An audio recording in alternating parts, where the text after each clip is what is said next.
On parle tracker ce matin, on est en compagnie du responsable développement chez BNP Paribas Easy, Bertrand Alfandari. Bonjour Bertrand. Bonjour. Voilà, BNP ETF, BNP Paribas Easy, c'est le nom des trackers, hein, c'est ça, de la gamme tracker chez BNP Paribas. On a renommé le nom de la gamme il y a quelques mois et maintenant ça s'appelle BNP Paribas Easy. C'est le nom de l'activité, c'est le nom de la gamme d'ETF, donc tracker, c'est exactement la même chose. Ces trackers, ils ont le vent en poupe, hein, ils sont de plus en plus utilisés par non seulement les institutionnels, des volumes énormes, vous avez d'habitude d'ailleurs travailler avec eux, mais également les particuliers qui peuvent bien notamment justement échapper à une partie des frais. C'est vrai que souvent les trackers sur une longue période font mieux que beaucoup de fonds, beaucoup de performances de gérants.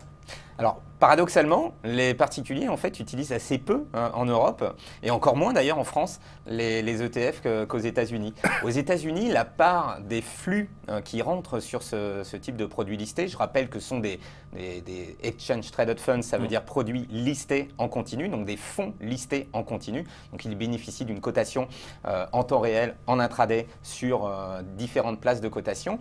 Et l'intérêt majeur, il est aujourd'hui chez les institutionnels, notamment en Europe, alors qu'aux États-Unis, on dirait que les flux sont partagés à 50-50 entre les particuliers et les institutionnels. En France, on va dire que c'est à peu près entre 10 et 15% des flux qui émanent de la clientèle des particuliers. Et en Europe, c'est à peu près la même chose.